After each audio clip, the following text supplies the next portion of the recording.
మన దగ్గర కోట్లు కోట్లు ఉన్నా లాభం లేదు తెలుసా. ఇదిగో ఈ మెషిన్ సరిగ్గా ఉండడం ఇంపార్టెంట్. ఒక రేర్ డిజీజ్తో హాస్పిటల్లో జాయిన్ అయ్యాడు ఒక 90 ఏళ్ళ ఆయన. ట్రీట్మెంట్ అయ్యాక బిల్లు చూసి ఏడ్చాడు. ఏంటి ఇంత అని. డాక్టర్లు అందరూ వచ్చి అడిగారు, ఏమైంది సార్ అని. అవును మరి, ఇన్నేళ్ళు ఫ్రీగా దేవుడిచ్చిన గాలిని పీల్చుకున్నా, ఒక్కరోజు కూడా థ్యాంక్ యూ చెప్పుకోలే.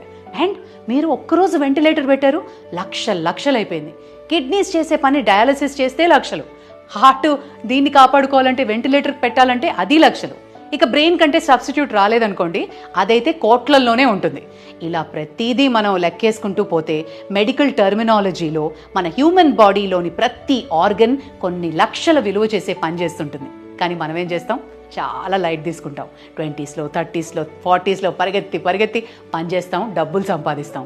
కానీ దీన్ని ఎవ్వరూ చూసుకోవట్లేదే.